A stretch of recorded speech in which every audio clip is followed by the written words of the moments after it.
So Mushoku Tensei holds a special place in my heart and the channel, being the highest viewed video still on the channel, and what a lot of you guys know me for.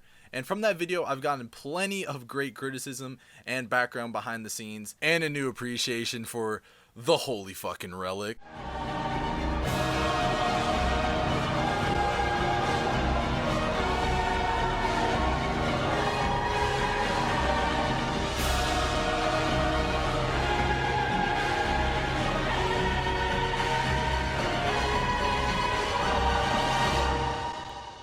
So it was safe to say that coming into part 2, I had huge expectations, and I can say that Mushoku Tensei still fucking slaps.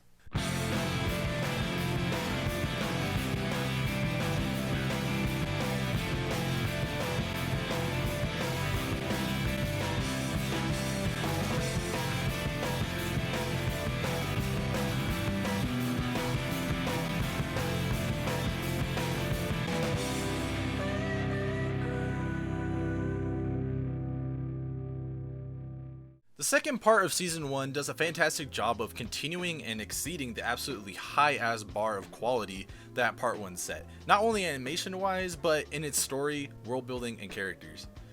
In the last video, I made the stupid claim that Rudy's development was handled beautifully and was complete, which was in part due to the video not actually having an actual script, but me absolutely fumbling the fucking bag. So, plenty of you in the comments made me well aware that I was in for a treat regarding his development in the next part, and holy shit, it's not even the end of the season and my guy is a completely different man from what he was before.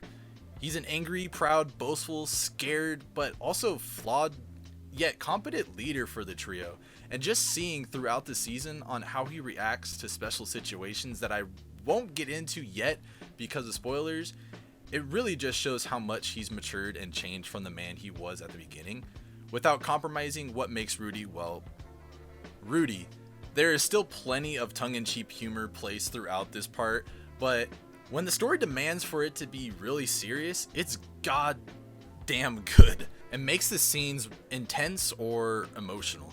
Other characters are given this treatment too. Eris at the beginning was probably one of my least favorite characters in the show, and almost hurt my viewing experience, if I'm being honest, but she has quickly become probably my favorite character, or one of my favorite characters in the show, from her being a spoiled brat that always got what she wanted and refused and pushed back what she didn't, into becoming a very competent but still at times very hot-headed warrior and woman who doesn't really know how to express her emotions to others, but through her body language and awkward gestures towards everyone, especially Rudy, that she truly cares for others. Rudyard is also fucking great. His story is still relatively the same from part 1 in helping Eris and Rudy get back to their homeland, but also trying to clear his and the suburb name.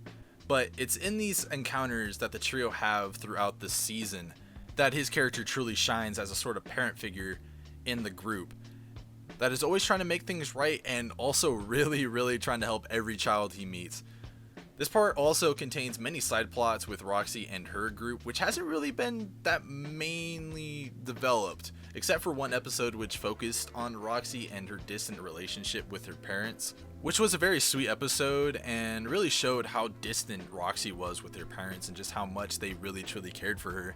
And as far as the other two in her group, I couldn't really tell you their names, to be honest with you.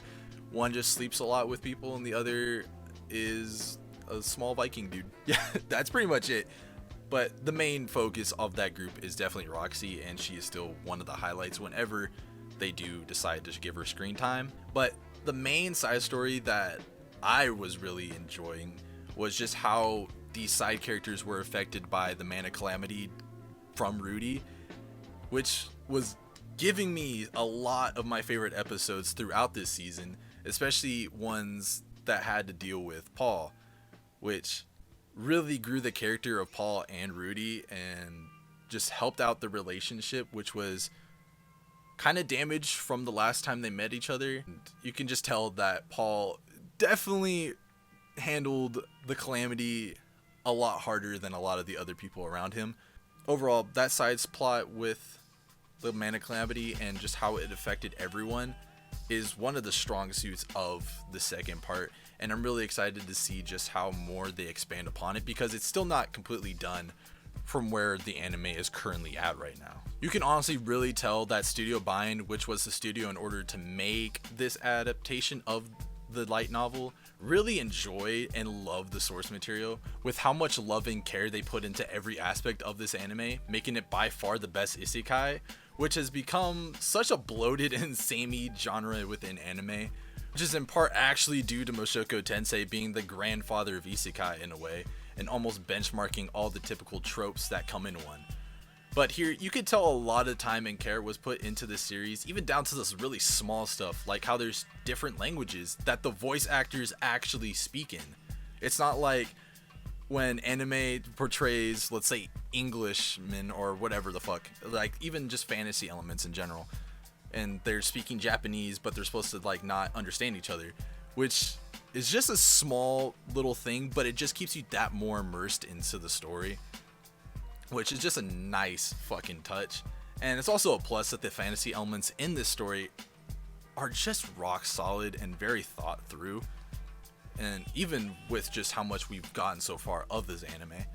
But overall, the animation is still one of the best of the year, with each episode looking and sounding movie level quality, making emotional scenes hit harder, the world feeling lived in, and the action scenes more fluid and intense. Really what I'm saying is that Studio Bind is kind of flexing on the world right now, and I'm just really excited to see what the season finale holds. And you could definitely bet that as soon as the episode drops, your boy is gonna be fucking on that shit. But yeah, if it really wasn't for Odd Taxi, this would probably take my place for anime of the year, just from how damn consistent this show is on a week-to-week basis.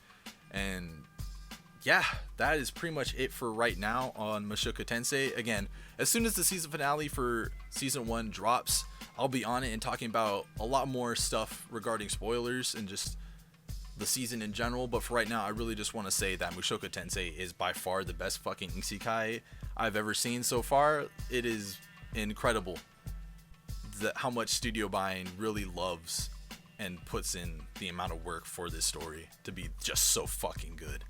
But yeah, hope you guys enjoy the video. Always like and subscribe, and leave in the comments below how you guys feel about Mushoku Tensei. I know it's becoming really fucking popular among anime viewers, just judging by the MAL score right now.